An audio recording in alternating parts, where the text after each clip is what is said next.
Here's some big news coming in. BJP fact-checks the opposition after it's called India intolerant. Amit Malviya puts out a message, cites examples of minorities in top positions, including Sikh Prime Minister and Sikh and Muslim presidents, to cite how secular India is.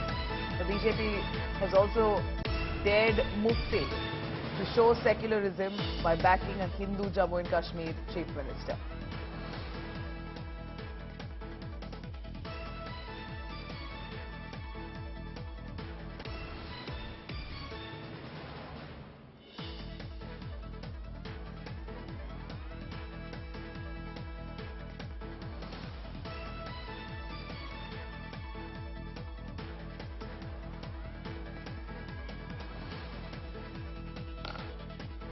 BJP fact-checking opposition after it's called India intolerant. Amit Malviya cites examples of minorities in top positions, including Sikh Prime Minister, Muslim President, to cite how secular India is. The BJP has also dared Mufti to show secularism by backing a Hindu Jammu and Kashmir Chief Minister.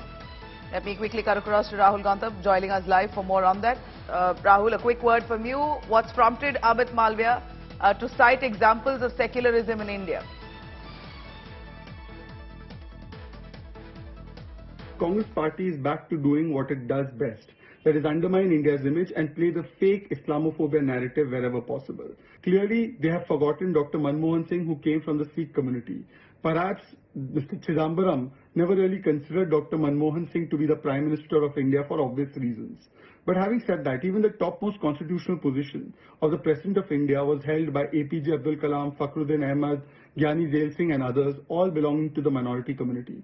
Because what should matter is not whether you are from a particular ethnic group or minority group, but whether you have the merit to hold these positions or not.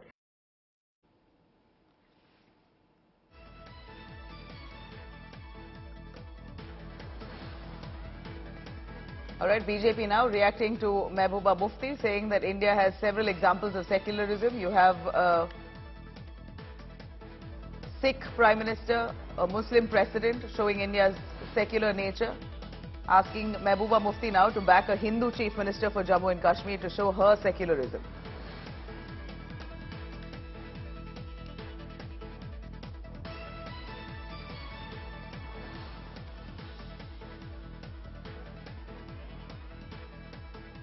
Right now, politics rages on India over Rishi Sunak becoming the UK Prime Minister. Opposition leaders have now lashed out at the centre, saying that if an Indian origin Hindu man can become UK Prime Minister, India can also accept a minority member as the Prime Minister. Mehbooba Mufti took a jibe at the Modi government, claiming that India is still shackled by divisive and discriminatory laws like the NRC and the CAA.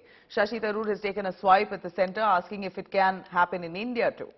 Meanwhile, some netas have hit back, citing examples of Dr. APJ Abdul Kalam and Manmohan Singh, those non-Hindus who also were at the helm of affairs.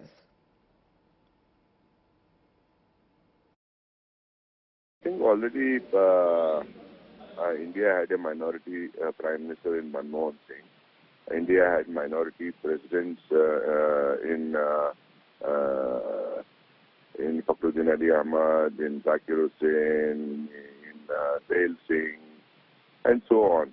I think diversity is celebrated in India. Diversity should be celebrated in India. India has a great tradition of respecting everyone, all religions, all castes, all languages, people speaking different languages, people having different food habits. It has been celebrated for ages in our country. Only now that there has been this talk of majority hegemony in a country, majoritarianism in the country, celebrating only one kind of language or one kind of traditions in our country. That has been there for quite some time, and I believe this is only an aberration in Indian history. And I am an optimist that India will definitely be a country which will celebrate, which will respect, which will promote diversity in our country. The diversity is actually the basis of our unity. Diversity is the beauty of our country, of our civilization. All right, I'm going to quickly cut across to Rahul Gautam, joining us live for more on that. Rahul, there's much turmoil and a churn that we see in Indian politics soon after Rishi Sunak, the first Indian origin man, became the Prime Minister of the United Kingdom. We hear a lot of back and forth and allegations that if a Hindu man can become, Rishi Sunak can become Prime Minister there, why not someone from the minority in India become the Prime Minister? We saw BJP's Amit Malviya reacting. Do elaborate for us. Absolutely, there's flurry of reactions that are coming in ever since Mr. Rishi Sunak's name has been announced and declared that he's going to become first Indian origin person to become the Prime Minister of Britain. Now, obviously, the opposition is trying to create a narrative that this shows that how society should be tolerant and should be ready to accept all sorts of people, irrespective, never getting into the background of those people.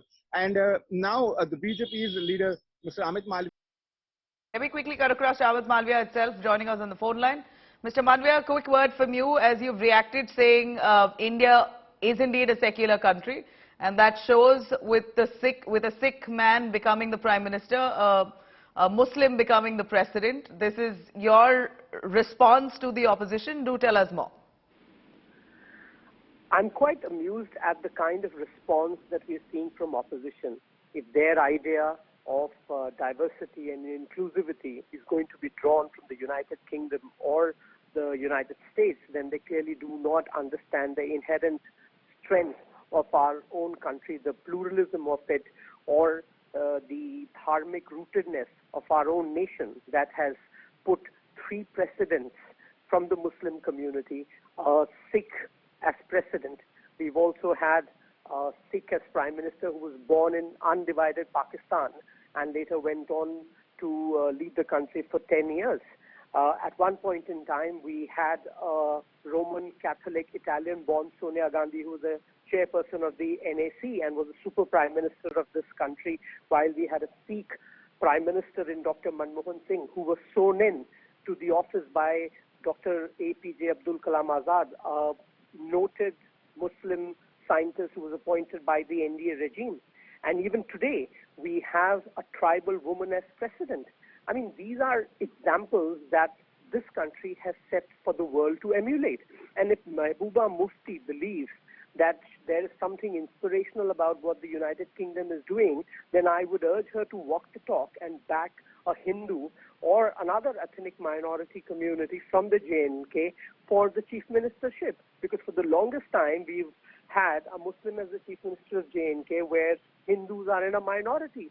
So why not take your argument or your conviction to a logical end?